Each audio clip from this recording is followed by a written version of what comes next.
नमस्कार, मी अभिवाचक श्वेता म्हसकर.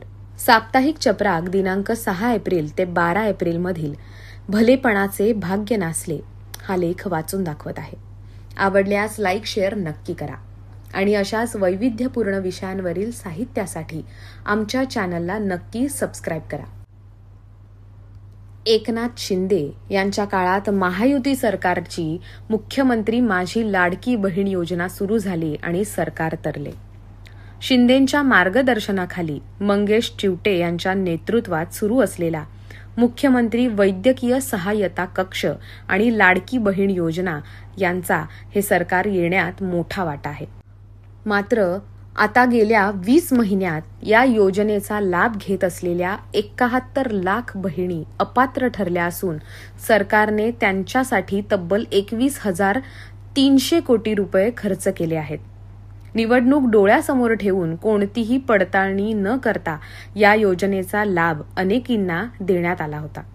सरकारने त्यांच्या यशाचा विचार करत हे पैसे उधळले असले तरी ज्या 71 लाख बहिणींनी त्यांची योग्यता नसताना म्हणजेच या योजनेच्या निकषात बसत नसतानाही जो लाभ घेतला त्या मानसिकतेला काय म्हणावे.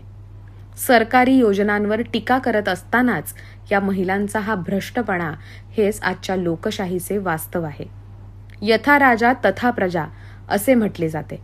मात्र आजच्या काळात यथा प्रजा तथा राजा असे म्हटल्यास वावगे ठरू नये.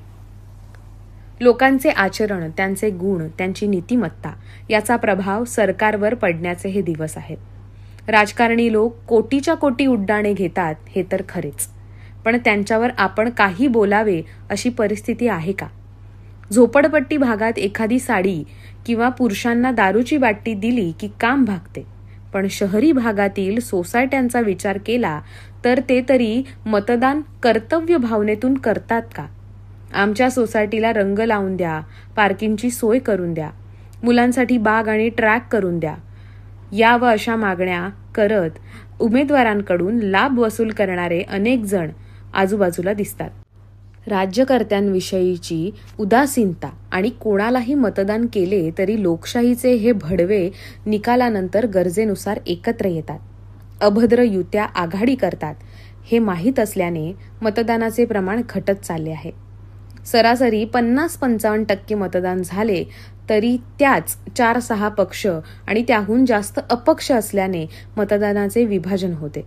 त्यातून ज्या उमेदवाराला 5-7% मतदान मिळते तो लोकशाहीचा राजा ठरतो आणि प्रजेला आपली बटीक समजतो.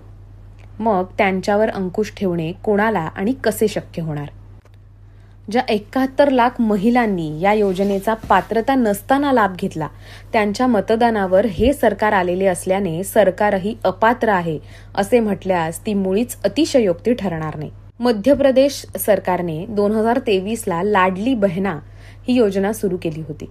एकनाथ शिंदे यांनी मध्य प्रदेश सरकारचे अनुकरण करत त्यांच्या पक्षाला आणि त्यांच्या मित्र पक्षाला घवघवीत यश मिळवून दिले.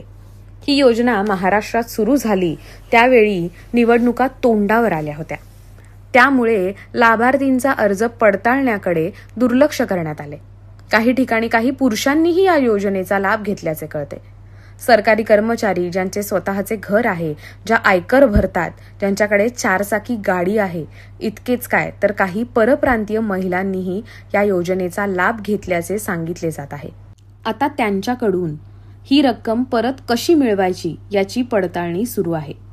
ही रक्कम परत मिळवताना त्यांना काहीतरी शिक्षा होणेही आवश्यक आहे. इतकेच नाही तर अर्ज पडताळणीत ज्या अधिकाऱ्यांनी कर्मचाऱ्यांनी हलगर्जीपणा केला त्यांच्यावरही योग्य ती कारवाई व्हावी.